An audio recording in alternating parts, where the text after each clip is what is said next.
नारायणाय परिपूर्णगुणार्णवाय विश्वोदय स्थितिलयोन्नियतिप्रदाय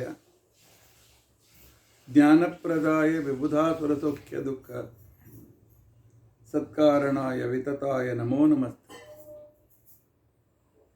अभ्रमं भंगरहितं अजडं विमलं सदा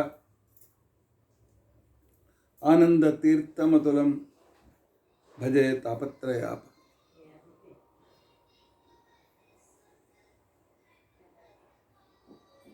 भवति यदनुभावादेडमूकोऽपि वाग्मी जडमतिरपि जन्तुर्जायते प्रज्ञमौलिः। सकलवचनचेतो देवता भारती सा मम वचसि निधत्तां सन्निधिं मानसे च। अस्मद्गुरुसमारम्भां टीकाकृत्पादमध्यगाम् श्रीमदाचार्यपर्यन्तां वन्दे गुरुपरम्पराम्। विद्यायां विबुधाचार्यं वेदज्ञानाब्धिचन्दिरं दुर्मतध्वान्तमार्ताण्डं सत्यध्यानमुनिं भजे। 50 वर्षपर्यन्तं सततं रामपूजकः श्री सत्यप्रमोद गुरुराट भासतां नो हृदम्बरे। बन्धुस्त्वं गुरुरिष्टदैवतमिति त्वत्पादपङ्केरुहं प्राप्तं मां परिपालयेति सततं याचे निबद्धाञ्जलिः। चित्तं मद्गुणदोषचिन्तनविदो नूनं मनं मा कृताः। श्री सत्यात्मगुरो त्वदङ्घ्रियुगलं हित्वा न मे सद्गतिः। यैरहं शुकवत् सम्यक् शिक्षितोऽस्मि कृपालवे तान् वन्दे धेनुपाचार्यान् तत्त्वज्ञानार्थसिद्धये।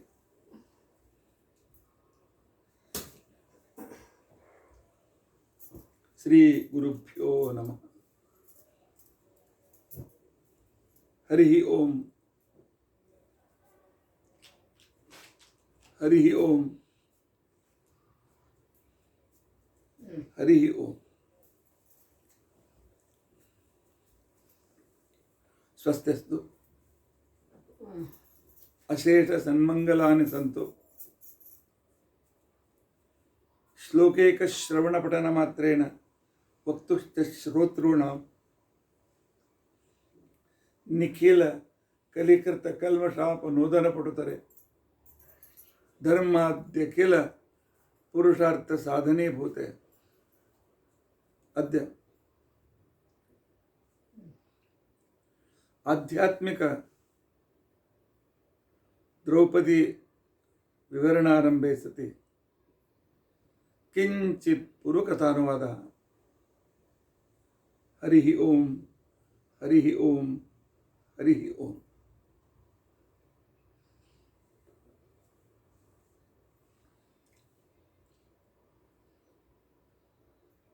हरे राम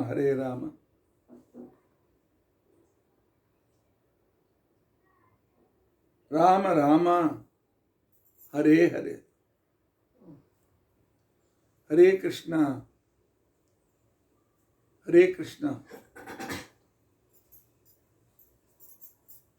कृष्ण कृष्ण हरे हरे। हरे राम राम राम हरे हरे। हरे कृष्ण कृष्ण कृष्ण हरे हरे। हरे राम राम राम हरे हरे। हरे कृष्ण कृष्ण कृष्ण हरे हरे। श्री गुरुभ्यो नमः। हरि ओम हरि ओम हरि ओम।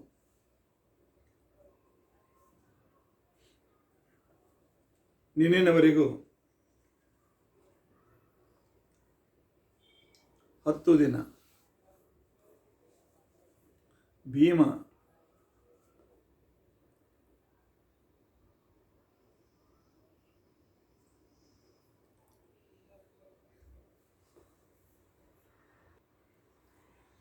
ಮಹಾಭಾರತ ಇತಿಹಾಸವೂ ಹೌದು, ಮಹಾಭಾರತವು ಶಾಸ್ತ್ರವೂ ಹೌದು.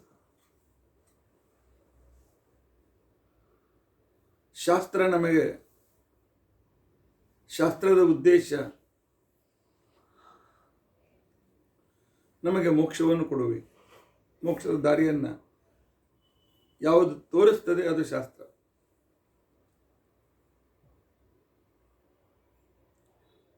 ಮೋಕ್ಷ ಪಡೆಯಬೇಕಾಗಿದ್ದರೆ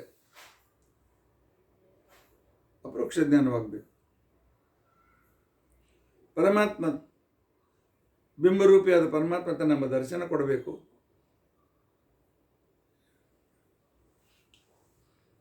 ದರ್ಶನದಿಂದ ನಾವು ಸಂಚಿತ ಆಗಾಮಿ ಎಲ್ಲ ಪಾಪಗಳನ್ನು ಕಳೆದುಕೊಳ್ಬೇಕು. ಆನಂತರ ವಿಶೇಷ ಸಾಧನೆಯನ್ನು ಮಾಡಿ ಪರಮಾತ್ಮ ಕೊಡಬೇಕಾದ ನಮ್ಮ ಯೋಗ್ಯತಾನುಸಾರವಾದ ಪೂರ್ಣ ಜ್ಞಾನವನ್ನು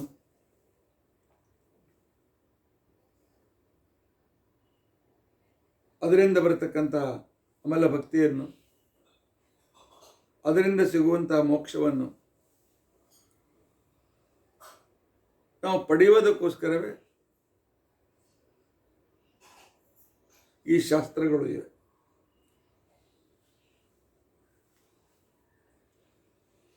ಹೀಗಾಗಿ ವಾಯುದೇವರ ಮುಖಾಂತರವೇ ಪರಮಾತ್ಮ ಸಿಗ್ತಾನೆ. ಅಂದರೆ ಭೀಮ ಜ್ಞಾನ, ಭಕ್ತಿ, ವೈರಾಗ್ಯ, ಧೃತಿ, ಮೇಧ, ಪ್ರಜ್ಞಾ, ಸ್ಥಿತಿ ಇತ್ಯಾದಿ 10 ಗುಣಗಳು ಭಗವಂತನನ್ನು ತಿಳಿದುಕೊಂಡು ಭಗವಂತನನ್ನು ಪಡೆಯುವುದಕ್ಕೋಸ್ಕರ ಪ್ರಮುಖ ಗುಣಗಳು. ಆ ಗುಣಗಳ ರೂಪ ಭೀಮಸೇನ. ಭೀಮನ ಚರಿತ್ರೆ ನೋಡ್ತಾ ಇರುವಾಗ ಈ ಗುಣಗಳ ಅಭಿವ್ಯಕ್ತಿ ಆಗ್ತಾ ಹೋಗ್ತದೆ. ಇಂಥ ಗುಣಗಳಲ್ಲಿ ಸ್ವಲ್ಪ ಅಂಶ ಆದರೂ ನಮ್ಮಲ್ಲಿ ಬರಬೇಕು ಅನ್ನೋದನ್ನು ನಾವು ಪ್ರಯತ್ನಶೀಲರನ್ನಾಗಿ ಮಾಡಬೇಕು. ಇದರ ನಂತರ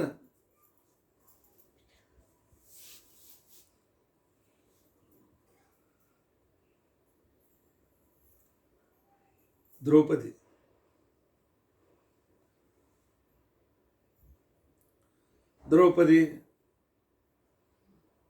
ದ್ರುಪದ ರಾಜನು ಮಾಡಿದ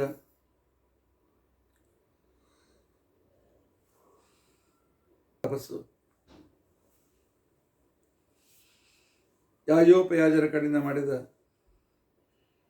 ಅತಿ ಶ್ರೇಷ್ಠವಾಗಿರ್ತಕ್ಕಂಥ ಯಜ್ಞ, ಆ ಯಜ್ಞದ ಮಧ್ಯದಿಂದ ಅಭಿವ್ಯಕ್ತಲಾಗಿರ್ತಕ್ಕಂಥ ಅಯೋನಿಜಳಾದ ದ್ರೌಪದಿ,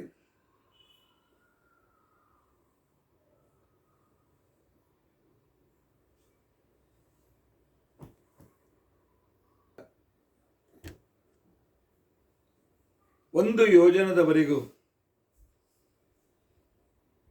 ಸುಗಂಧವನ್ನು ಬೀರುವ ಅವಳ ದೇಹದ ಸುಗಂಧ ಕಪ್ಪಾಗಿದ್ದರೂ ಸಹಿತ ಅದ್ಭುತವಾಗಿರ್ತಕ್ಕಂಥ ಸೌಂದರ್ಯ.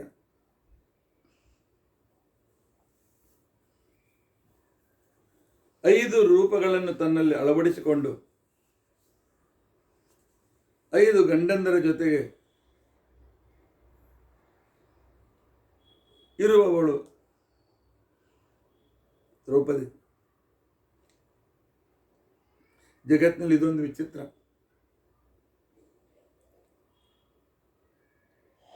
ಆನಂತರ ಅವಳಿಗಾಗುವ ಅವಮಾನ, ಅದಕ್ಕೆ ಕಾರಣ ಧರ್ಮರಾಜ. ಆದರೆ ಅವಳ ಅವಮಾನಕ್ಕೆ ಕಾರಣೀಭೂತರಾಗಿರ್ತಕ್ಕಂಥವರನ್ನು ವಿನಾಶಪಡಿಸ್ತೇನೆ ಅಂತ ತಿಳ್ಕೊಂಡಂತನ್ನುವ ಭೀಮನ ಪ್ರತಿಜ್ಞೆ.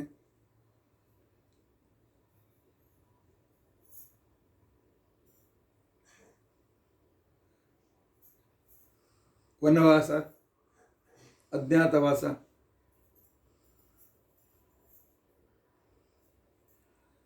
ಮಹಾಭಾರತ ಯುದ್ಧ, ಮಕ್ಕಳನ್ನು ಕಳೆದುಕೊಳ್ಳಬೇಕೆ, ಅಶ್ವತ್ಥಾಮಾಚಾರ್ಯರನ್ನ ಕ್ಷಮಿಸುವಿಕೆ,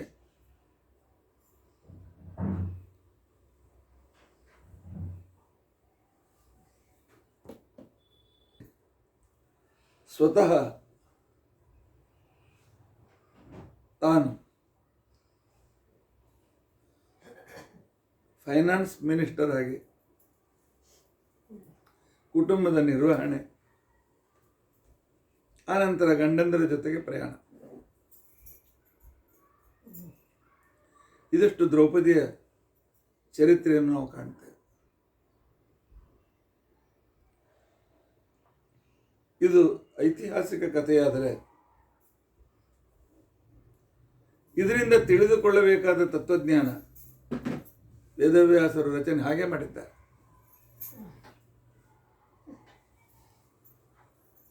ಇತಿಹಾಸವನ್ನು ಆಧ್ಯಾತ್ಮಿಕವಾಗಿ ಅವರ ಚರಿತ್ರೆಗೆ ಹೊಂದಿಸಲಿಕ್ಕೆ ಪ್ರಯತ್ನ ಮಾಡಿದ್ದಾರೆ. ಈ ಚಿಂತನೆ ಬಹಳ ಕಠಿಣ. ನಮ್ಮಂಥವರ ನಾವು ಕೈ ಹಾಕಲಿಕ್ಕೆ ನಾವು ಯೋಗ್ಯರೇ. ಆದರೂ ಗುರುಗಳ ಅನುಗ್ರಹ ನನ್ನ ಮೇಲಿದೆ, ದೇವರ ಅನುಗ್ರಹವನ್ನು ಸಂಪಾದನೆ ಮಾಡ್ತಾ ಇದ್ದೇವೆ. ಅವರನ್ನು ನೆನೆಸಿದರೆ ಸ್ವಲ್ಪ ಆದರೂ ಈ ದಾರಿಯಲ್ಲಿ ನಮಗೆ ಅವರು ತಿಳುವಳಿಕೆಯನ್ನು ಕೊಡ್ತಾರೆ ಅಂತ ಅನ್ನೋ ವಿಶ್ವಾಸದಿಂದ ನಾನು ಹೊರಟಿದ್ದೇನೆ. ಅದಕ್ಕೋಸ್ಕರ ಆಚಾರ್ಯರು ಮಹಾಭಾರತಾತ್ಮನಿರ್ಣಯದ 2ನೆಯ ಅಧ್ಯಾಯದಲ್ಲಿ ಏವಂ ಅಧ್ಯಾತ್ಮನಿಷ್ಠಂ ಮೇ ಭಾರತಂ ಸರ್ವಮುಚ್ಯತೆ ಅಂತ ಹೇಳ್ತಾ, ಭಾರತ ಗ್ರಂಥ ಒಂದು ಆಧ್ಯಾತ್ಮಿಕ ಚಿಂತನೆ. ದ್ರೌಪದಿಯ ಪಾತ್ರ ಚಿತ್ರಣ ಅಂತ ತಿಳ್ಕೊಂಡಂತಂದ್ರೆ ಶಾಸ್ತ್ರ ಜ್ಞಾನ ಎಲ್ಲ ಹೇಗೆ ನಮಗೆ ಪ್ರಾಪ್ತವಾಗ್ತದೆ.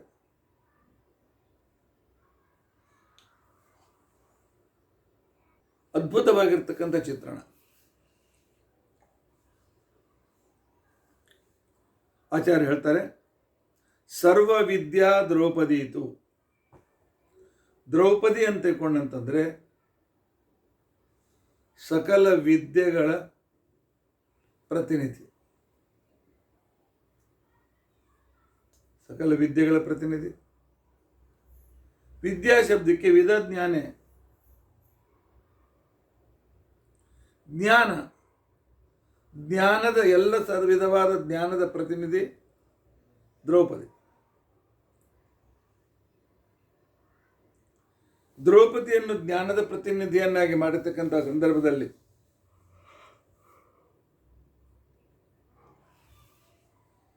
ಜ್ಞಾನಕ್ಕೆ ಸಾಧನೆಗಳೇನು, ಜ್ಞಾನ ಯಾವಾಗ ಹುಟ್ಟುತ್ತದೆ ಇತ್ಯಾದಿಗಳನ್ನೆಲ್ಲ ನಾವು ಚಿಂತನೆ ಮಾಡಿದರೆ ಒಂದು ಅದ್ಭುತವಾಗಿರ್ತಕ್ಕಂಥ ಸಾಮ್ಯ ನಮಗೆ ಕಂಡು ಬರ್ತದೆ.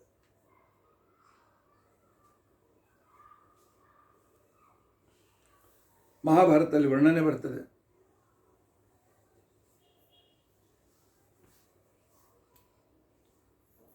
ದ್ರುಪದ ರಾಜ ಈ ಅಯೋನಿಜರಾಗಿರ್ತಕ್ಕಂತಹ ದ್ರೋಣರನ್ನು ಸಂಹಾರ ಮಾಡುವ ಒಬ್ಬ ಮಗ, ಆ ನಂತರ ಪಾಂಡವರ ಹೆಂಡತಿಯಾಗಲಿಕ್ಕೆ ಯೋಗ್ಯಳಾಗಿರ್ತಕ್ಕಂಥ ಒಬ್ಬಳು ಮಗಳು, ಇವುಗಳಿಗೋಸ್ಕರ ಒಂದು ಯಜ್ಞವನ್ನು ಮಾಡ್ತಾನೆ.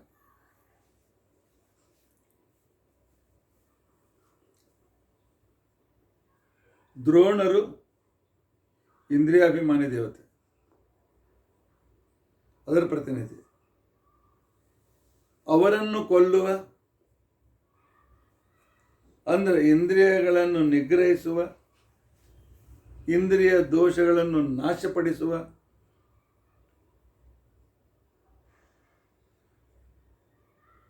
ಪ್ರತ್ಯಕ್ಷ ಜ್ಞಾನ ರೂಪನಾಗಿರ್ತಕ್ಕಂಥ ದೃಷ್ಟದ್ಯುಮ್ನ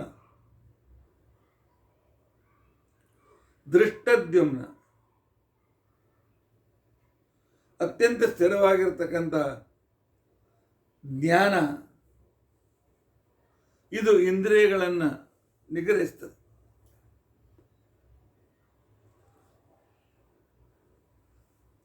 ಅದೇ ರೀತಿಯಾಗಿ ಅಂಥ ಜ್ಞಾನದ ತಂಗಿಯಾಗಿ ಅವತರಿಸಿದವಳೆ ದ್ರೌಪದಿ.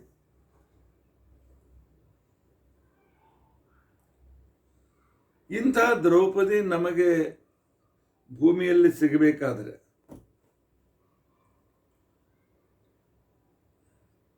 ಈ ಜ್ಞಾನಕ್ಕೆ ಅಭಿಮಾನಿ, ಮುಖ್ಯಾಭಿಮಾನಿ ಮಹಾಲಕ್ಷ್ಮೀ ದೇವಿ, ಅವಳ ಕೃಪೆಯಿಂದ ಜೀವೋತ್ತಮಳಾದಂಥ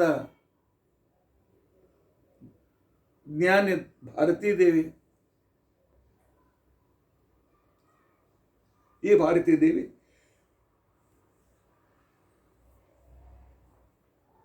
ಅಂದರೆ ದ್ರೌಪದಿಯು ದ್ರುಪದ ರಾಜನಿಗೆ ಸಿಕ್ಕಿದ್ದು ಸುಮ್ಮನೆ ಅಲ್ಲ. ಆಗಿನ ಕಾಲಕ್ಕೆ 2-3 ಅಬ್ಜ ರೂಪಾಯಿಗಳನ್ನು ಖರ್ಚು ಮಾಡಿದ ಒಂದು ಅದ್ಭುತವಾಗಿರ್ತಕ್ಕಂಥ ಪ್ರಯೋಗ, ಅದ್ಭುತವಾಗಿರ್ತಕ್ಕಂಥ ಒಂದು ಸ್ಥಿತಿ, ಯಾಜೋಪಯಾಜರು ಮಾಡಿರ್ತಕ್ಕಂಥ ಆ ಯಜ್ಞ.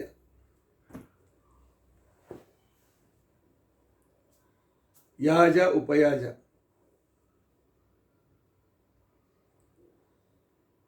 ಯಾಜ ಅಂದರೆ ಯಾಗ ಅಂತ ಅರ್ಥ. ಯಾವಾಗಲೂ ಯಾಗ ಮಾಡ್ತಕ್ಕಂಥವರು, ಯಜ್ಞ ಮಾಡ್ತಕ್ಕಂಥವರು ಯಾಜರು, ಅವರಿಗೆ ಸಹಾಯಕರಾಗಿರ್ತಕ್ಕಂಥವ್ರು ಉಪಯಾಜರು.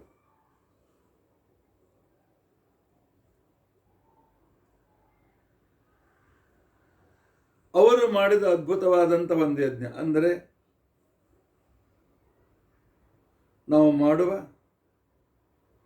ಪ್ರಾತಃ ಕಾಲದ ಪ್ರಾರ್ಥನೆ, ಸ್ನಾನ, ಸಂಧ್ಯಾವಂದನೆಯಿಂದ ಪ್ರಾರಂಭ ಮಾಡಿಕೊಂಡು ಮಾಡುವ ಸಕಲ ಕರ್ಮಗಳೂ ಕೂಡ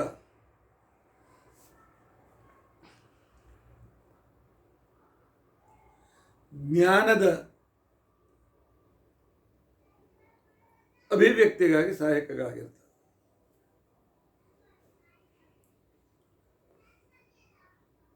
ಎಲ್ಲ ಪ್ರಯತ್ನಗಳು ಕೂಡ ಆ ಯಜ್ಞ ನಾಮಕ ಪರಮಾತ್ಮನನ್ನ ತಿಳಿದುಕೊಳ್ಳುವುದಕ್ಕೋಸ್ಕರ ಇರ್ತದೆ.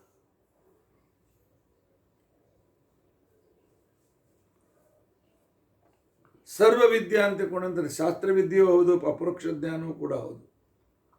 ಶಾಸ್ತ್ರಜ್ಞಾನನೂ ಹೌದು. ಶಾಸ್ತ್ರಜ್ಞಾನ ಬರಬೇಕಾಗಿತ್ತಂದರೆ ಗುರುಕುಲಕ್ಕೆ ಹೋಗಬೇಕು, 12 ವರ್ಷ ಶ್ರಮ ಪಡಬೇಕು. ಆವಾಗ ಶಾಸ್ತ್ರದ ಜ್ಞಾನ ನಮಗೆ ಪ್ರಾಪ್ತಿಯಾಗ್ತದೆ. ಅಲ್ಲಿವರೆಗೂ ಶಾಸ್ತ್ರಜ್ಞಾನ ಪ್ರಾಪ್ತವಾಗೋದಿಲ್ಲ.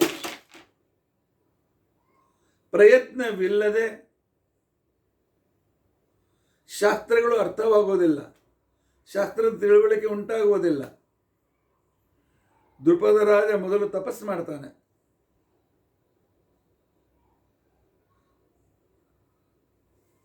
ಅವನು ಪರಿಶುದ್ಧ ವ್ಯಕ್ತಿ. ಯಾಕೆಂದರೆ ಪ್ರಯತ್ನವೂ ಕೂಡ ಪರಿಶುದ್ಧದ ಭೂಮಿಯಲ್ಲಿ ಆಗಬೇಕು.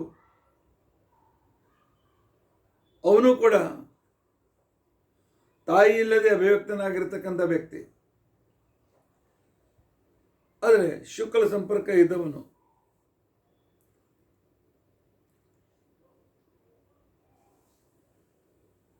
ಇಂಥ ದ್ರುಪದ ಮಾಡಿದ ಅದ್ಭುತವಾದ ಯಜ್ಞ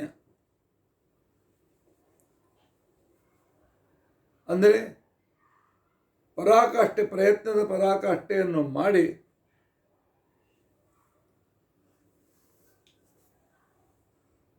ಮಾಡಿದರೆ ನಮಗೆ ಜ್ಞಾನ ಪ್ರಾಪ್ತವಾಗ್ತದೆ. ವಿದ್ಯಾ ಅಂತ ತಿಳ್ಕೊಂಡಂತಂದರೆ ಜ್ಞಾನ. ಸರ್ವವಿದ್ಯಾ ಅಂತ ತಿಳ್ಕೊಂಡಂತಂದರೆ ಸಕಲ ಶಾಸ್ತ್ರಗಳ ಜ್ಞಾನ ಅಥವಾ ಶಾಸ್ತ್ರಗಳ ಸಾರರೂಪವಾದ ಭಗವತ್ ಜ್ಞಾನ, ಅದರಿಂದ ಬರುವ ಅಪರೋಕ್ಷ ಜ್ಞಾನ, ಇದೇ ದ್ರೌಪದಿ.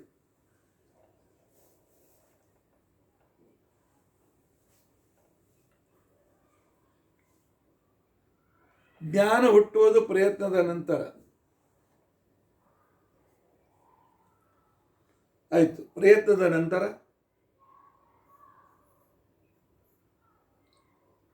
ದ್ರೌಪದಿಯು ಹುಟ್ಟಿದ್ದು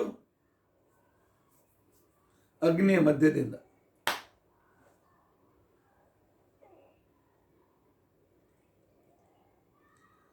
ಇನ್ನು ಜ್ಞಾನ ಕೊಡ್ತಕ್ಕಂಥ ಶಾಸ್ತ್ರಗಳು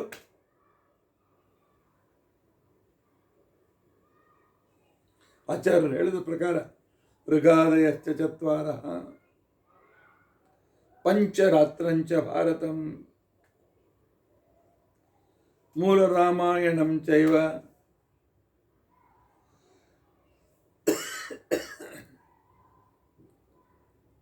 ಶಾಸ್ತ್ರಮಿತ್ಯಭಿಧೀಯತೆ.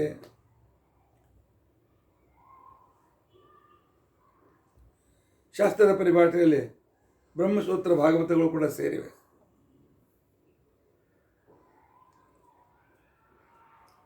ನಾಲ್ಕು ವೇದಗಳು, ಪಂಚರಾತ್ರ, ಮೂಲ ರಾಮಾಯಣ,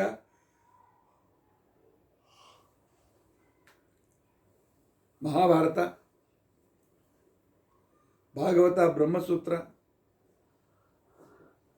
ಇವೆಲ್ಲವೂ ಕೂಡ ಜ್ಞಾನಕ್ಕೆ ಆಧಾರಭೂತವಾದಂಥ ಗ್ರಂಥಗಳು.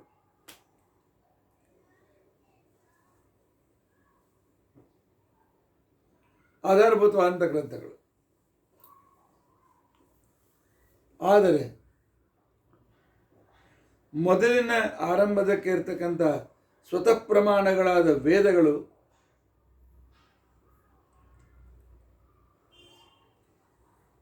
ಅಭಿವ್ಯಕ್ತವಾಗುವುದೇ ಅಗ್ನಿಯಿಂದ.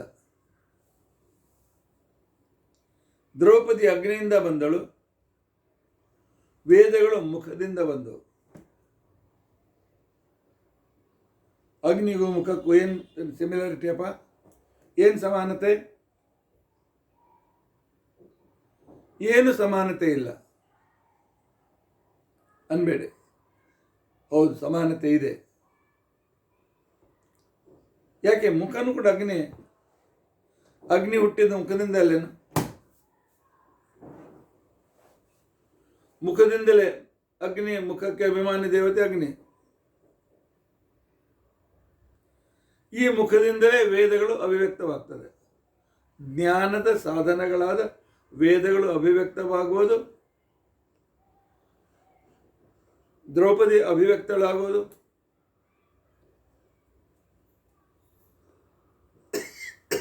ಯಜ್ಞದ ಮಧ್ಯದಿಂದಲೇ. ದ್ರೌಪದಿಯ ಅವತಾರದ ಸಂದರ್ಭವನ್ನು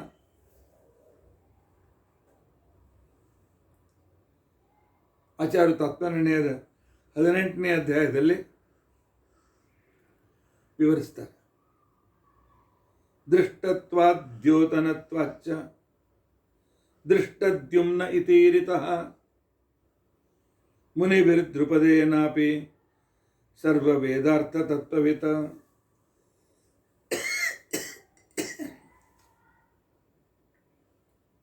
ದ್ರೌಪದಿಯ ಅಣ್ಣ, ವಿದ್ಯೆಯ ಅಣ್ಣ,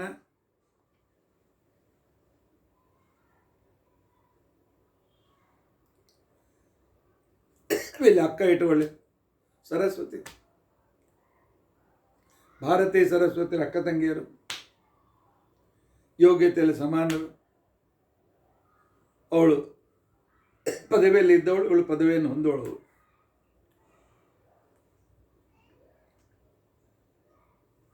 ದೃಷ್ಟತ್ವ. ಅದ ನಂತರ ಅವನು ಹೇಗೆ ಅಂತಿಕೊಂಡಂತಂದರೆ, ಹುತೇ ಹವಿಷಿ ಮಂತ್ರಾಭ್ಯಾಂ ವೈಷ್ಣವಾಭ್ಯಾಂ ತಥೈವ ಚ ದೀಪ್ತಾಂಗಾರ ನಿಭೋವನ್ನಿ ಕುಂಡ ಮಧ್ಯಾತ್ ಸಮುತ್ಥಿತಃ.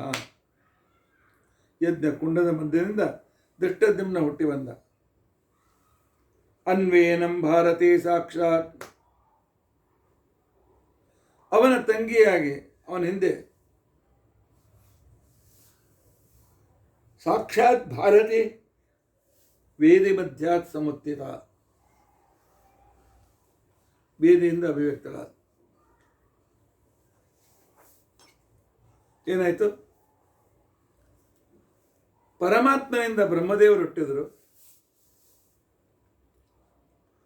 ಬ್ರಹ್ಮದೇವರ ಜೊತೆಯಲ್ಲಿ ಆ ಬ್ರಹ್ಮದೇವರಿಗೆ ಇದ್ದ ವಿದ್ಯೆ ಅಭಿವ್ಯಕ್ತಗೊಳಿಸುವುದಕ್ಕೋಸ್ಕರ ಪರಮಾತ್ಮ ಹಯಗ್ರೀವ ರೂಪಿಯಾಗಿರ್ತಕ್ಕಂಥ ಪರಮಾತ್ಮನ ಮುಖದಿಂದ ಸಕಲ ವೇದಗಳು ಹೊರಡ್ತಾ ಇವೆ.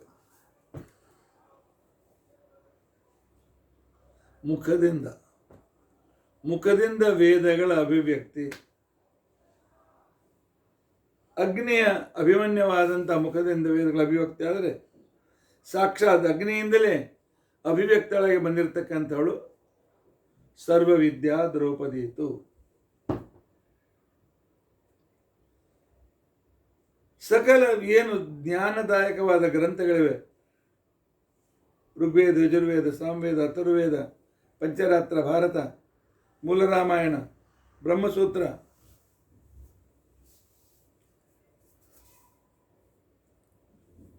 ಇವೆಲ್ಲ ಗ್ರಂಥಗಳು ಆ ಪರಮಾತ್ಮನ ಮುಖದಿಂದ ಹೊರಡುತ್ತವೆ.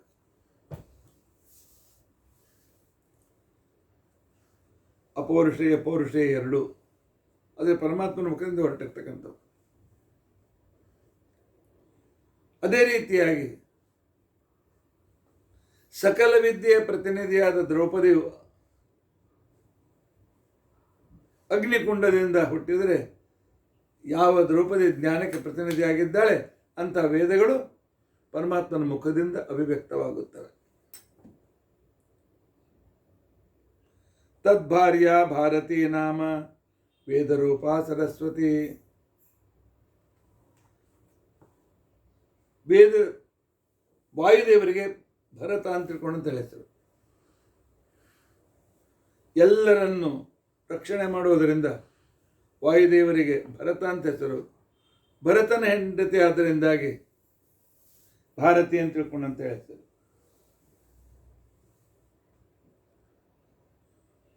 ಇನ್ನು ಆ ಭರತ, ಅವನಿಗೆ ಭರತ ಅಂತ ಹೆಸರಾಗಿ ಬಂತು ವಾಯುದೇವರಿಗೆ. ಭಾರತತ್ವಾತ್ ಭಾತ್ಮಕೆ ವಿಷ್ಣು ಅಥವಾಪಿ ಜಗದ್ಧೃತೆ ಭರತೋ ವಾಯುರುದ್ದಿಷ್ಟೋ ಭಾರತಿ ತತ್ಸರಸ್ವತಿ. ನೋಡಿ, ಜ್ಞಾನದ ಸಾಧನಭೂತವಾದಂಥ ವಿದ್ಯೆಗೆ ಆಧಾರ ರೂಪವಾದ ವಾಯುದೇವರು ಅವರಿಗೆ ಭರತ ಭರತ ಅಂತ ಹೇಳ್ತಾರೆ. ಭಾತ್ಮಕೆ ವಿಷ್ಣು, ಭ ಅಂದರೆ ಜ್ಞಾನರೂಪ, ಜ್ಞಾನರೂಪನಾಗಿರ್ತಕ್ಕಂಥ ಪರಮಾತ್ಮನ ಪರಮಾತ್ಮರಲ್ಲಿ ಯಾವ ಥರಾಗಿರ್ತಾರೆ? ಭಾರತಿ. ಆದ್ದರಿಂದ ಭರತ ಅಂತ ವಾಯುದೇವರ ಹೆಸರು.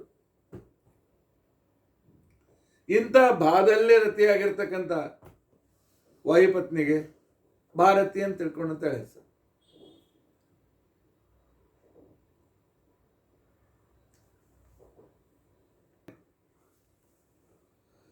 ಅಗ್ನಿ ಮಧ್ಯದಿಂದ ದ್ರೌಪದಿಯು ಅವತರಿಸಿದಂತೆ ಪರಮಾತ್ಮನ ಮುಖದಿಂದ, ಮುಖಾದ ಅಗ್ನಿಶ್ಚೇಂದ್ರಶ್ಚ, ಅಗ್ನಿ ಎಲ್ಲಿಂದ ಹುಟ್ಟುತ್ತಾನೆ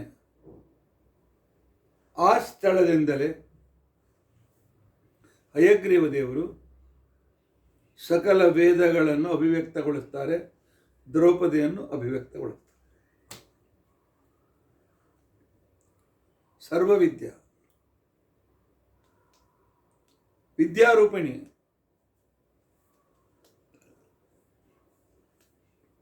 ಆದರೆ ಈ ವಿದ್ಯೆಗೆ ಆಧಾರ ವಾಯುದೇವರು.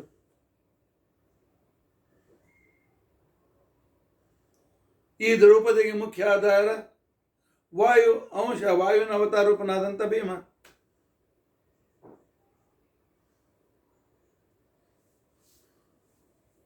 ಆ ಭರತನ ಪತ್ನಿ ಆದ್ದರಿಂದ ಇವಳಿಗೆ ಭಾರತಿ ಅಂತ ತಗೊಂಡಂತ ಹೆಸರು.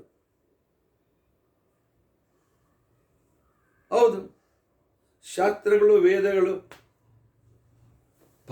ಜ್ಞಾನದಲ್ಲಿ ಆಸಕ್ತಿಯನ್ನು ಹುಟ್ಟಿಸುತ್ತವೆ. ಇವಳು ಜ್ಞಾನ ಸ್ವರೂಪ, ಜ್ಞಾನದ ಅಭಿಮಾನಿನಿ ಆದ್ದರಿಂದಾಗಿ ಜ್ಞಾನದಲ್ಲಿ ರತೆಯನ್ನು ಹುಟ್ಟಿಸ್ತಾಳೆ. ಇವಳಿಗೆ ಶ್ರೀ ಅಂತೂ ಕೂಡ ಹೆಸರು. ಯಾಕೆ? ವೇದಗಳು ಶಾಸ್ತ್ರಗಳು ಮಂಗಲಕರಗಳು.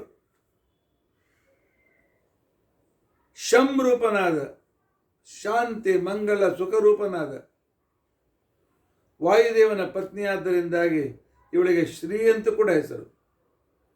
ಭಾರತಿ, ದ್ರೌಪದಿ. ಭಾರತಿ ಮೂಲ ಹೆಸರು ಬಿಟ್ಕೊಂಡು ಶ್ರೀ ಅಂತ ಹೆಸರು. ಶ್ರೀ ಅಂತಿಕೊಂಡಂತೆ ಮಂಗಲಕರಳು. ಶಾಸ್ತ್ರಗಳು ಮಂಗಲಕರಣದಿಂದ ಯುಕ್ತವಾಗಿರ್ತವೆ.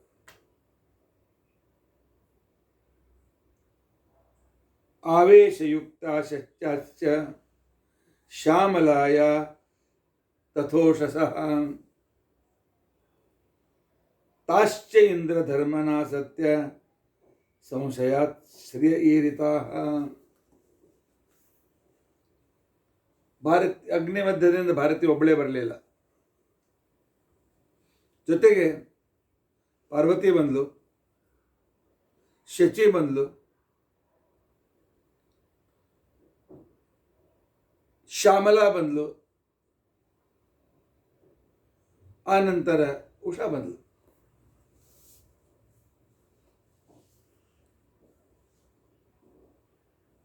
ಪಾರ್ವತಿ, ಶಚಿ, ಶ್ಯಾಮಲಾ, ಉಷಾ ನಾಲ್ವರಿಂದ ಸಹಿತಳಾಗಿ ಇವಳು ಅಭಿವ್ಯಕ್ತಳಾದಳು. ದ್ರೌಪದಿ ಅಂತಕ್ಕಂಥ ಜ್ಞಾನ ಋಗ್ವೇದ, ಯಜುರ್ವೇದ, ಸಾಮವೇದ, ಅಥರ್ವವೇದ ರೂಪದಿಂದ ಭೂಮಿಯಲ್ಲಿ ಅಭಿವ್ಯಕ್ತವಾಯಿತು. ಹಯಗ್ರೀವ ದೇವ ರೂಪದಿಂದ ಋಕ್, ಯಜುಸ್, ಸಾಮ ಅಭಿವ್ಯಕ್ತವಾಗಿದ್ದರೆ, ವೇದವ್ಯಾಸ ರೂಪಿಯಾದ ಪರಮಾತ್ಮನಿಂದ ಋಗ್ವೇದ, ಯಜುರ್ವೇದ, ಸಾಮವೇದ, ಅಥರ್ವವೇದದ ವಿಭಾಗ ಅಭಿವ್ಯಕ್ತವಾಯಿತು.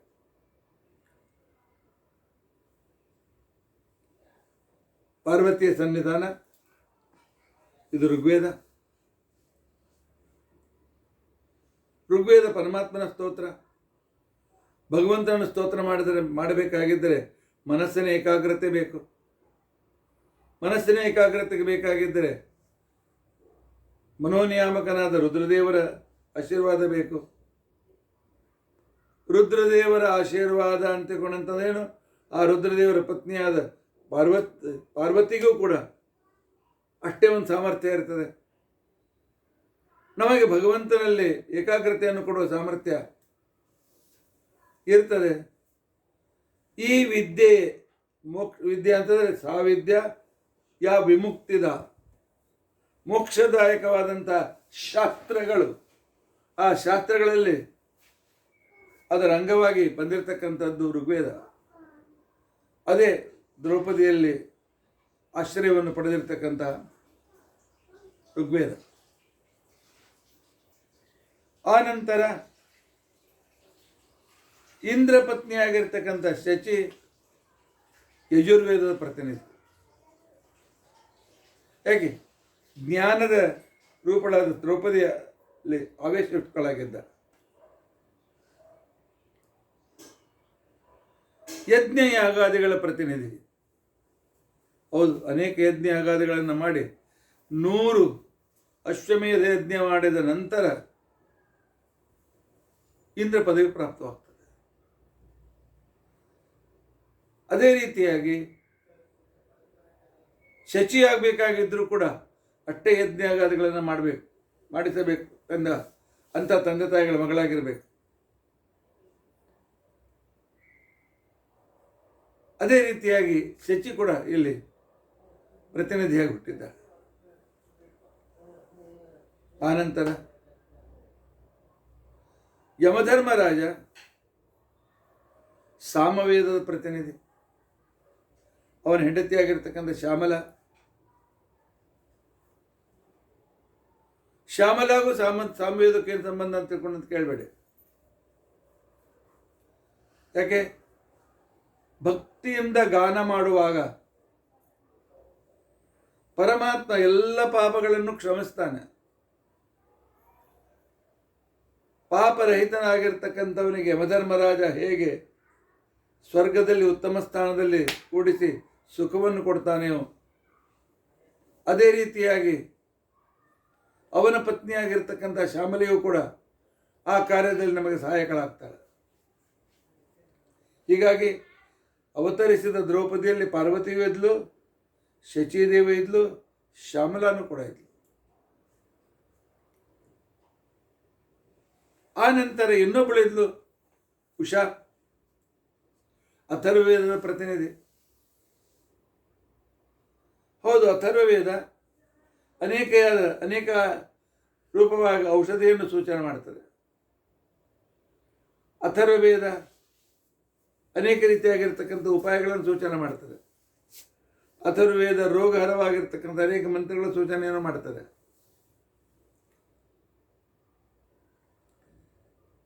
ಅದೇ ರೀತಿಯಾಗಿ ಇವರು ಅಶ್ವಿನಿ ದೇವತೆಗಳು, ದೇವವೈದ್ಯರು.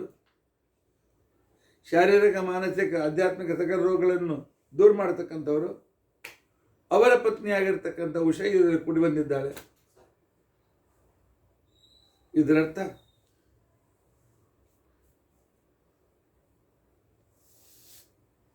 ಸೃಷ್ಟಿಯ ಆದಿಯಲ್ಲಿ ಋಗ್ವೇದ, ಯಜುರ್ವೇದ, ಸಾಮವೇದ, ಅಥರ್ವ ರೂಪಗಳಿಂದ ಕೂಡಿದ ಸಾಕ್ಷಾತ್ ಭಾರತೀ ದೇವಿ ಇವುಗಳಿಂದ ಇವಳು ನಿಯಾಮಕಳಾಗಿ ದ್ರೌಪದಿಯಾಗಿ ಭೂಮಿಯಲ್ಲಿ ಅವತರಿಸಿದ್ದ. ದ್ರೌಪದಿ ಅವತರಿಸುವುದು ಅಂತಂದರೆ 4 ವೇದಗಳ ಜ್ಞಾನ ರೂಪ ನಮ್ಮ ಎದುರಿಗೆ ಪ್ರಕಟವಾಗುವುದು ಅಂದರೂ ಒಂದೇ. ಸಾ ಕೃಷ್ಣ ನಾಮ ತಶ್ಚಾಸೀತ್.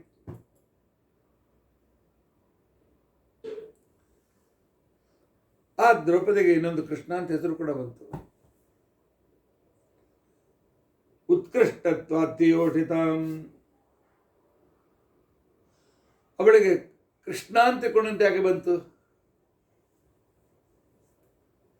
ಎಲ್ಲರಿಗಿಂತಲೂ ಶ್ರೇಷ್ಠ ಪ್ರಪ್ರಥಮ ನಾರಿ, ಸರ್ವೋತ್ತಮ ಜೀವೋತ್ತಮ ನಾರಿ ದ್ರೌಪದಿ. ಅಂತಹ ವಿಶಿಷ್ಟವಾದ ಸ್ಥಾನವನ್ನು ಭಾರತೀಯ ದೇವಿ ಹೊಂದಬೇಕಾಗಿತ್ತು ಅಂತಕೊಂಡಂತಂದ್ರೆ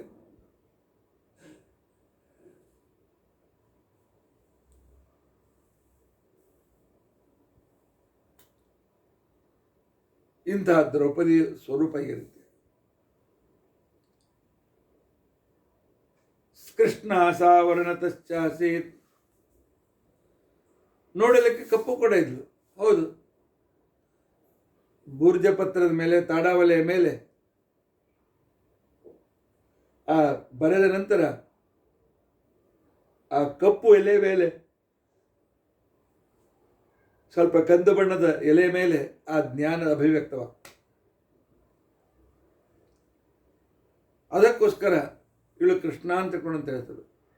ಕೃಷ್ಣನೇ ಯಾವುದರಿಂದ ಪ್ರತಿಪಾದನಾಗ್ತಾನೆ? ಅಂತಹ ಜ್ಞಾನ ಸ್ವರೂಪಿಣಿ, ವೇದ ಸ್ವರೂಪಿಣಿ ದ್ರೌಪದಿ. ಹೀಗಾಗಿ ಪರಮಾತ್ಮನ ಪೂರ್ಣ ಅನುಗ್ರಹವನ್ನು ಪಡೆದುಕೊಂಡು ಬಂದಿರತಕ್ಕಂಥವಳು 5 ಜನ.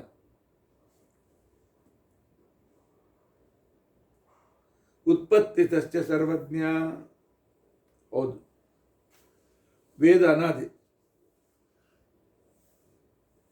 ಯಾವಾಗ ಭಗವಂತನಿಂದ ಪುನಃ ಭೂಮಿಯಲ್ಲಿ ಅಭಿವ್ಯಕ್ತವಾಗ್ತದೆ, ಆಗ ಅದು ಸಕಲ ಜ್ಞಾನದಿಂದ ಯುಕ್ತವಾಗಿರ್ತದೆ. ಅದೇ ರೀತಿಯಾಗಿ ಭಾರತೀ ದೇವಿಯು ಕೂಡ ಅನಾದಿಯಾಗಿದ್ದರೂ ಕೂಡ ಅಭಿವ್ಯಕ್ತಳಾಗಿ ಭೀಮನ ಪತ್ನಿಯಾಗಿ ಎಲ್ಲ ಲಕ್ಷಣಗಳಿಂದ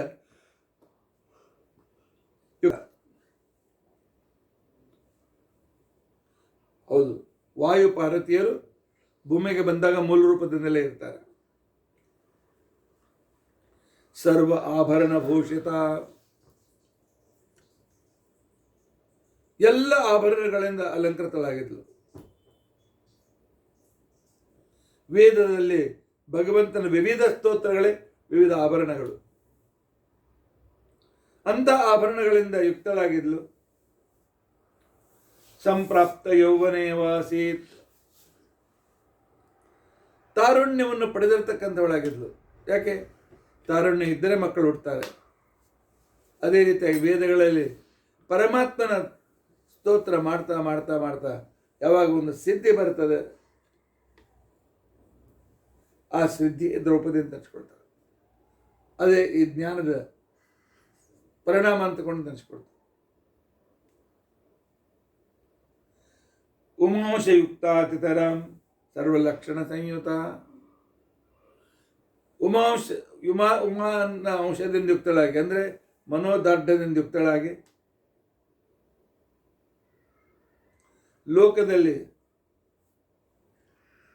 ಅಜರ ಲೋಕಸುಂದರಿ, ಇವಳಷ್ಟು ಸುಂದರಳಾಗಿರ್ತಕ್ಕಂಥವಳು ಯಾರೂ ಇರಲಿಲ್ಲ. ಅದು ಭಗವಂತನ ಸನ್ನಿಧಾನಯುಕ್ತವಾಗಿ ಕೇಳಿದಾಗ ಇನ್ನೂ ವಿಶೇಷವಾದ ಮಹತ್ವ ಇರ್ತದೆ.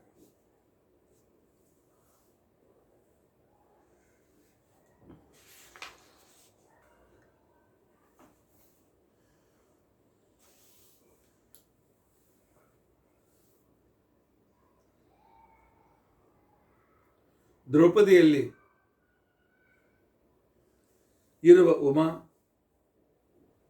ಶಚಿ, ಶ್ಯಾಮಲ, ಉಷಾ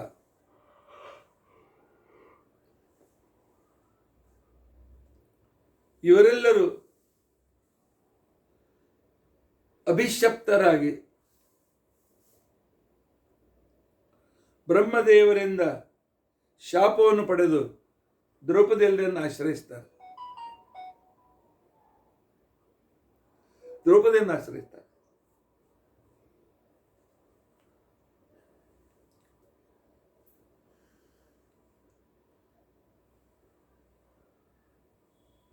ಶಚಿ, ಶ್ಯಾಮಲ, ಪಾರ್ವತಿ, ಉಮಾ, ಶಚಿ, ಶ್ಯಾಮಲ, ಉಷಾ ಇವರು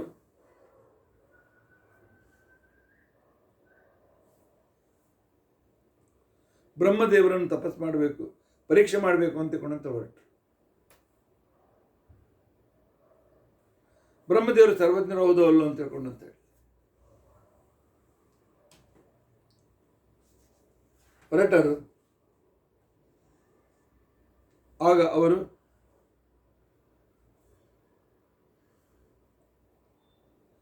ಮೂರು ಸಲ ಒಂದೇ ದೇಹದಿಂದ ಹೋಗಿ ಬ್ರಹ್ಮದೇವರಿಗೆ ನಮಸ್ಕಾರ ಮಾಡಿದ್ದಾರೆ. ಒಂದೇ ದೇಹದಿಂದ ಹೋಗಿ ನಮಸ್ಕಾರ ಮಾಡಿದ್ದಾರೆ. ಯಾರು? ಉಮಾ ಪರಮಾತ್ಮನ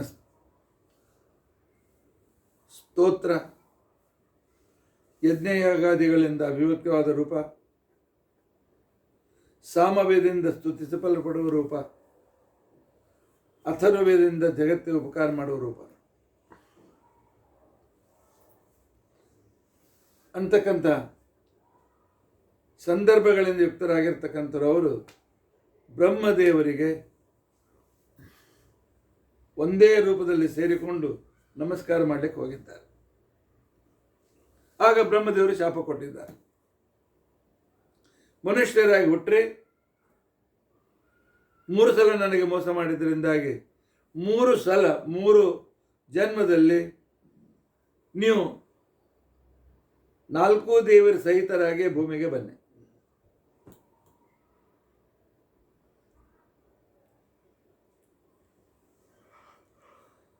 ಈ ಶಾಪಕ್ಕೂ ದ್ರೌಪದಿ ನಾವೇನು ಹೇಗೆ ಹೊಂದಾಣಿಕೆ ಮಾಡಬೇಕು? ಹೌದು, ಯಾವಾಗ ದ್ರೌಪದಿ ರಹಿತವಾದ ದ್ರೌಪದಿ ಆಶ್ರಯ ಪಡೆಯದ ವೇದಗಳು ಅಪಾರ್ಥಕ್ಕೆ ಕಾರಣವಾಗ್ತದೆ. ವೇದಗಳ ಭಾಷಾ ಅತಿ ಸೂಕ್ಷ್ಮವಾದದ್ದು. ಗುಹ್ಯ ಭಾಷಾ, ದರ್ಶನೀಯ ಭಾಷಾ, ಸಮಾಧಿ ಭಾಷಾ ಇತ್ಯಾದಿ ಮಹಾಭಾರತಕ್ಕೆ ಇದ್ದಂತೆ ವೇದಗಳಿಗೂ ಕೂಡ ಆ ಮಂತ್ರಗಳಿಗೆ ಅರ್ಥ ಮಾಡುವುದು ಬಹಳ ಕಷ್ಟ. ಅವು ಯಾವಾಗ ಭಗವತ್ ಪರವಾಗಿ ಆಗೋದಿಲ್ಲವೋ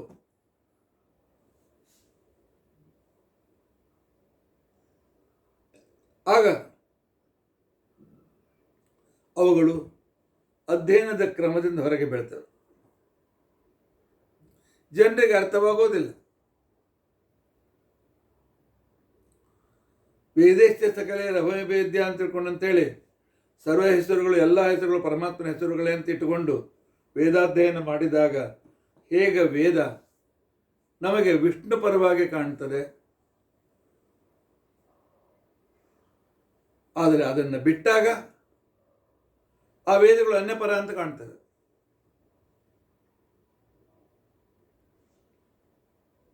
ಅನ್ಯ ಪರವಾಗಿವೆ ಅಂತಂದ್ರೆ ಅಭಿಶಪ್ತವಾಗಿವೆ ಅಂತ ಅರ್ಥ, ಶಾಪವನ್ನು ಹೊಂದಿವೆ ಅಂತ ಅರ್ಥ, ಸರಿಯಾಗಿ ಜ್ಞಾನ ಕೊಡಲು ಅಸಮರ್ಥವಾದವು ಅಂತ ಅರ್ಥ. ಅನಂತ ವೇದಗಳು ಜ್ಞಾನ ಕೊಡಲು ಅಸಮರ್ಥವಾದವು ಅಂತ ಅರ್ಥ.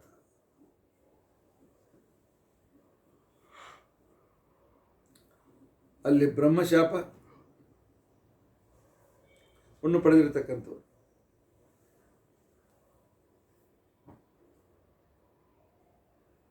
ಆಗ ಅವರಿಗೆ ಪಶ್ಚಾತ್ತಾಪವಾಗಿ ಮತ್ತೆ ಪುನಃ ದ್ರೌಪದಿಯಲ್ಲೇ ಬಂದು ಸೇರಿಕೊಳ್ತಾರೆ.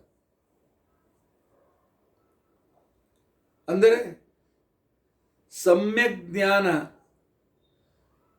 ವೇದಗಳು ಬರತಕ್ಕಂತಹ ಪ್ರತಿಯೊಂದು ಶಬ್ದಗಳು ಕೂಡ ಭಗವದ್ವಾಚಿಯಾಗಿವೆ. ವೇದೇಶ್ಚ ಸರ್ಮೇ ಅಹವೇಮ ವೇದ್ಯ ಅಂತನ್ನುವುದನ್ನು ಯಾವಾಗ ಋಗ್ವೇದದ ಮಂತ್ರಗಳು ನಮಗೆ ಅರ್ಥ ಮಾಡಿಕೊಡ್ತೇವೆ, ಆಗ ಅವು ಪರವಿದ್ಯೆ ಅಂತ ತಿಳ್ಕೊಂಡು ಅನಿಸ್ಕೊಳ್ತೇವೆ. ದ್ರೌಪದಿಯ ಜೊತೆಗಿದ್ದು ಭಗವತ್ ಪ್ರಾಪ್ತಿಗೆ ಸಾಧನ ಅಂತ ಅನಿಸ್ಕೊಳ್ತೇವೆ. ಇಲ್ಲದೇ ಇದ್ದರೆ ಅಭಿಶಪ್ತವಾದಾಗ, ಅಂದರೆ ಪರಮಾತ್ಮನನ್ನು ಬಿಟ್ಟು ಅನ್ಯಪರವಾಗಿ ಯಾವಾಗ ವೇದಗಳ ಪ್ರವಚನ ನಡೀತದೆ, ಆವಾಗ ಆ ವೇದಗಳು ಭಗವತ್ ಪ್ರಾಪ್ತಿಗೆ ಸಾಧನವಾಗದೆ ಅಪರವಿದ್ಯೆ ಅಂತ ಅನಿಸ್ಕೊಳ್ತದೆ. ಅದಕ್ಕೋಸ್ಕರವೇ ಅಥರ್ವಣ ಉಪನಿಷತ್ತು ಬಹಳ ಸ್ಪಷ್ಟವಾಗಿ ಹೇಳ್ತಾರೆ, ಋಗಾದ್ಯಾಹ ಅಪರಾವಿದ್ಯಾಹ ಯದಾ ವಿಷ್ಣೋರ್ನವಾಚಕಾಃ ತಾಯೇವ ಪರಮಾವಿದ್ಯಾಹ ಯದಾ ವಿಷ್ಣುಸ್ತವಾಚಕ. ವಾಯುದೇವರ ಭಾರತೀಯರ ಭಕ್ತಿ, ಪರಮಾತ್ಮನಲ್ಲಿರ್ತಕ್ಕಂಥ ವಿಶ್ವಾಸ ಎಂದಿಗೂ ತಪ್ಪಲಿಲ್ಲ. ಕೃಷ್ಣನನ್ನು ಎಂದಿಗೂ ತಪ್ಪಾಗಿ ಅರ್ಥ ಮಾಡಿಕೊಳ್ಳಲಿಲ್ಲ. ಶುದ್ಧೇ ಭಾಗವತೆ ಧರ್ಮೆ ನಿರತೋ ಯದ್ವೃಕೋದರ. ಶುದ್ಧ ಭಾಗವತ ಧರ್ಮದಲ್ಲಿ ಭೀಮ ಹೇಗೆ ನಿರತನಾಗಿದ್ದನೋ ಅದೇ ರೀತಿಯಾಗಿ ದ್ರೌಪದಿಯೂ ಕೂಡ.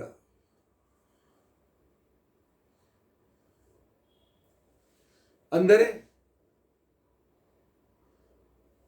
ಲಕ್ಷ್ಮಿಯ ನಂತರ ಜೀವೋತ್ತಮರಾಗಿರ್ತಕ್ಕಂಥ ವಾಯುದೇವರ ಸಹಾಯದಿಂದ ಯುಕ್ತವಾಗಿರ್ತಕ್ಕಂಥ ಅವರು ಜ್ಞಾನರೂಪರು, ಇವಳು ಕೂಡ ರೂಪಿಣಿಯು. ಶಚಿ, ಶ್ಯಾಮಲಾ, ಉಷಾ ಇವರಿಂದ ರಹಿತಳಾದಾಗ ಶುದ್ಧಳಾಗಿ ಪರಮಾತ್ಮನನ್ನೇ, ಪರಮಾತ್ಮ ವಿಷಯದಲ್ಲಿ ಆಸಕ್ತಳಾಗ್ತದೆ. ಆವಾಗ ಪರವಿದ್ಯೆ ಅಂತ ಅನಿಸ್ಕೊಳ್ತಾಳೆ ದ್ರೌಪದಿ. ದ್ರೌಪದಿಯಿಂದ ಮೃಗಾದಿಗಳು ಬೇರೆಯಾದಾಗ, ಅಂದರೆ ಪಾರ್ವತಿ, ಶಚಿ, ಶ್ಯಾಮಲಾ, ಉಷಾ ಇವರು ಬೇರೆ ಆದಾಗ ಭಗವಂತನ ಅರ್ಥವನ್ನು ಕೊಡೋದಿಲ್ಲ, ಅಪರವಿದ್ಯೆ ಅಂತ ಅನಿಸ್ಕೊಳ್ತದೆ. ಆ ವೇದಗಳು ಕೂಡ ಭಗವದ್ವಾಚಿಯೇ ಆಗಿವೆ ಅಂತಕೊಂಡಂತನ್ನೋದನ್ನು ತಿಳಿಸುವುದಕ್ಕೋಸ್ಕರ ಈ ವಿದ್ಯೆ, ಸಕಲ ವೇದಗಳು ಭಗವತ್ಪರ ಅಂತಕೊಂಡಂತನ್ನುವ ವಿದ್ಯೆಯೇ ಭಗವಂತನ ಅನುಗ್ರಹಕ್ಕೆ ಕಾರಣ ಆಗ್ತದೆ, ಸಾಧನವಾಗ್ತದೆ ಅಂತನ್ನೋದನ್ನು ತೋರಿಸುವುದಕ್ಕೋಸ್ಕರ ಈ ನಾಲ್ವರನ್ನು, ಅಂದರೆ ಋಗ್ವೇದಾದಿ 4 ಗ್ರಂಥಗಳನ್ನು ತನ್ನ ಜೊತೆಯಲ್ಲಿ ಇಟ್ಟುಕೊಂಡು ವಿದ್ಯಾರೂಪಿಣಿಯಾಗಿರ್ತಕ್ಕಂಥ ದ್ರೌಪದಿ ಅಭಿವ್ಯಕ್ತಳಾಗಿದ್ದಾಳೆ. ತತ್ವಜ್ಞಾನದ ಕ್ಷೇತ್ರದಲ್ಲಿ ದ್ರೌಪದಿಯನ್ನು ಅರ್ಥ ಮಾಡಿಕೊಳ್ಬೇಕಾಗಿದ್ದರೆ ಈ ರೀತಿಯಾಗಿ ಸಕಲ ಶಾಸ್ತ್ರಗಳು ಭಗವತ್ ಪರ ಅಂತಕೊಂಡಂತನ್ನೋದನ್ನು ತೋರಿಸುವುದಕ್ಕೋಸ್ಕರ ಅವು ಅನ್ಯಪರವಾದಾಗ ಹೇಗೆ ಅಪರವಿದ್ಯವಾಗ್ತದೆ, ಅಪರವಿದ್ಯೆ ಆಗೋದು ಬೇಡ, ಪರವಿದ್ಯೆ ಆಗಲಿ, ಪರವಿದ್ಯೆ ಅಂತ ತಿಳ್ಕೊಂಡಂತ ಅನಿಸ್ಕೊಳ್ಳಲಿ ಅಂತ ತಿಳ್ಕೊಂಡಂತೇಳಿ ತನ್ನ ಜೊತೆಯಲ್ಲಿ, ತನ್ನ ಆಶ್ರಯದಲ್ಲಿ ಆ ದೇವತೆಗಳನ್ನು ತನ್ನ ಜೊತೆಯಲ್ಲಿ ಕರೆದುಕೊಂಡು ಬಂದಿದ್ದಾಳೆ ದ್ರೌಪದಿ. ಅದಕ್ಕೋಸ್ಕರವೇ ಆಚಾರ್ಯರು ಹೇಳ್ತಾರೆ,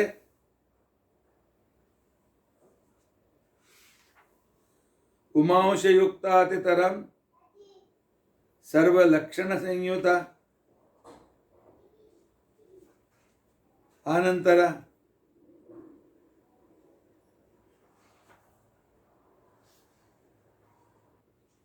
ಇತ್ಯಾದಿಗಳು ಬ್ರಹ್ಮದೇವರ ಎದುರಿಗೆ ವಿಲಾಸವನ್ನು ಅಭಿವ್ಯಕ್ತಪಡಿಸಿದಾಗ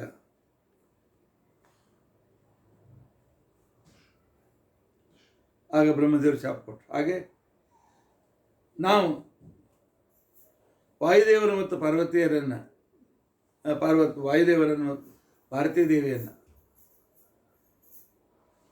ಅಂದರೆ ಸಕಲ ಶಾಸ್ತ್ರಗಳು ಭಗವತ್ಪರ ಅಂತನ್ನುವ ಜ್ಞಾನವನ್ನು ಮರೆತರೆ ನಾವು ಅಭಿಶಪ್ತರಾಗಿ ಭೂಮಿಗೆ ಬರ್ತೇವೆ.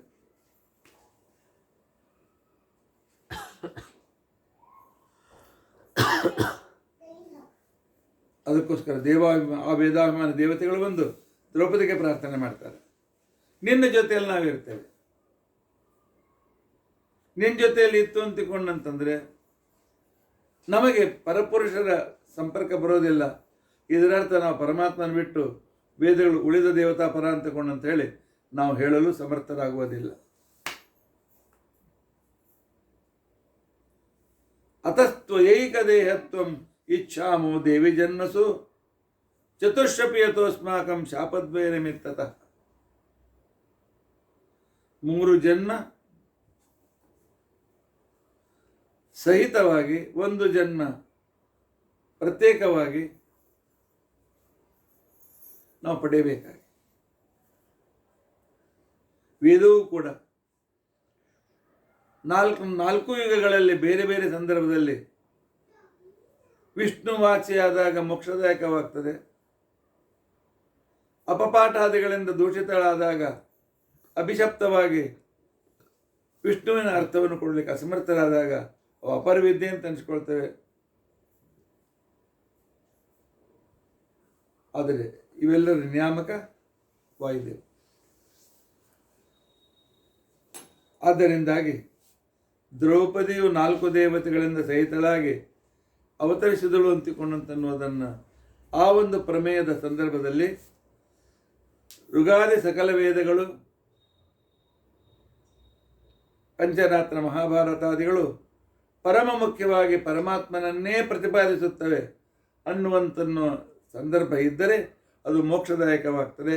ಅದೇ ರೀತಿಯಾಗಿ ಸಕಲ ದೇವತೆಗಳಿಂದ ಸಹಿತಳಾದ ಆನಂತರ ಪ್ರತ್ಯೇಕವಾಗಿ ಹುಟ್ಟಿ ಪಾಂಡವರ ಪತ್ನಿಯರಾಗಿ ಬಂದಿರತಕ್ಕಂಥವರನ್ನು ತನ್ನ ಜೊತೆಗಿಟ್ಟುಕೊಂಡು ಈ ಮೋಕ್ಷದಾಯಕವಾಗಿರ್ತಕ್ಕಂಥ ವಿದ್ಯಾಸ್ವರೂಪಳಾದ ದ್ರೌಪದಿಯು ತಾನು ದೈವೀ ರೂಪದಿಂದಲೇ ಈ ಭೂಮಿಗೆ ಬಂದಿದ್ದಾಳೆ.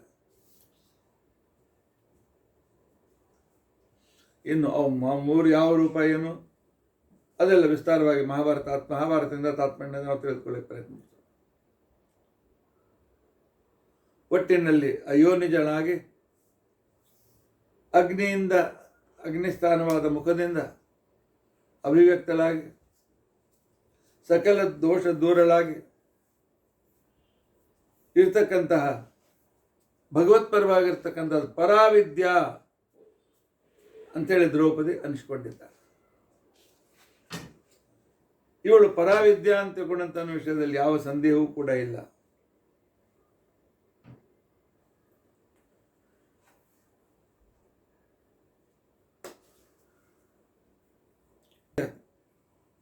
ಜನ್ಮದ ಸಂದರ್ಭವನ್ನು ನಾವು ತಿಳಿದುಕೊಂಡಿದ್ದೇವೆ. ಇದರ ಜೊತೆಯಲ್ಲಿ ಒಂದು ಮಾತನ್ನು ತಿಳಿದುಕೊಳ್ಳಿ. ವೇದಗಳು ಭಗವಂತನ ಮುಖದಿಂದಲೇ ಅಭಿವ್ಯಕ್ತವಾಗುತ್ತವೆ. ಅವು ಎಲ್ಲವೂ ಪರಮಾತ್ಮನನ್ನೇ ಪ್ರಮುಖವಾಗಿ ಹೇಳುತ್ತವೆ. ಅದೇ ರೀತಿಯಾಗಿ ವೇದಗಳು ದ್ರೌಪದಿಯು ವೇದ ಹುಟ್ಟಿದ ಅಗ್ನಿ ಹುಟ್ಟಿದ ಸ್ಥಳದಿಂದಲೇ ಅಭಿವ್ಯಕ್ತಳಾಗ್ತಾಳೆ. ಯಾವಾಗಲೂ ಪರಮಾತ್ಮನ ಸ್ತೋತ್ರ ಮಾಡ್ತಾ ತರುಣಿಯಾಗಿರ್ತಾಳೆ. ವೇದಗಳಲ್ಲಿ ಬಂದ ಭಗವಂತನ ಕೀರ್ತಿಯನ್ನು ಒಂದು ಯೋಜನದವರೆಗೂ ಹರಡಿಸಿ ಜಗತ್ತಿಗೆ ಅತ್ಯಂತ ಶ್ರೇಷ್ಠವಾದ ಜ್ಞಾನವನ್ನು ಕೊಡ್ತಾಳೆ. ಋಗಾದಿ 4 ವೇದಗಳು ಅನ್ಯಾರ್ಥವಾಗಿ ಬಂದಾಗ ಅವು ಪರವಿದ್ಯೆ ಅಂತ ಅನಿಸ್ಕೊಳ್ಳೋದಿಲ್ಲ, ಅಪರವಿದ್ಯೆ ಅಂತ ಅನಿಸ್ಕೊಳ್ತಾಳೆ. ಅದು ಬೇಡ ಅಂತ ತಿಳ್ಕೊಂಡಂತೇಳಿ ಋಗ್ವೇದ, ಯಜುರ್ವೇದ, ಸಾಮವೇದ, ಅಥರ್ವೇದ ತತ್ಪ್ರತಿನಿಯಾದ ಉಳಿದ ಗ್ರಂಥಗಳೆಲ್ಲವೂ ಕೂಡ ಇವು ಭಗವದ್ವಾಚೇ ಆಗಿವೆ.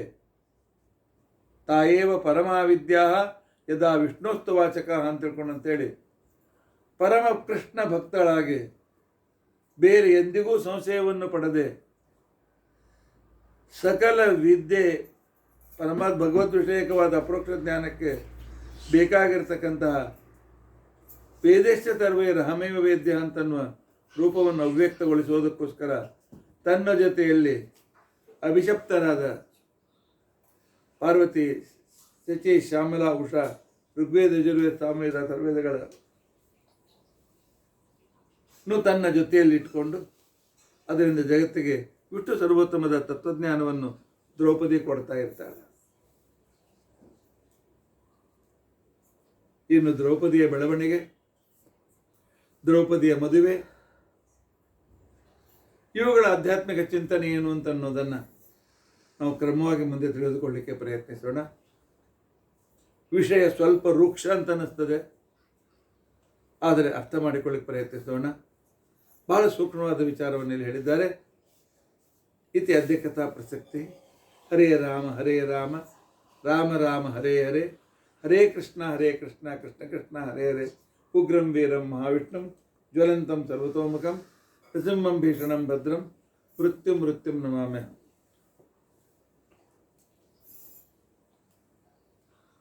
ಎಲ್ಲ ಶ್ರೋತೃಗಳಿಗೆ ಸೂಚನೆ.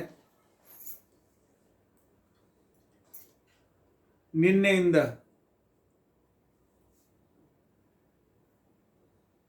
ಮರಾಠಿ ಭಾಷೆಯಲ್ಲಿ ಸಂಧ್ಯಾವಂದನೆ ಬಗ್ಗೆ ವಿವರಣೆಯನ್ನು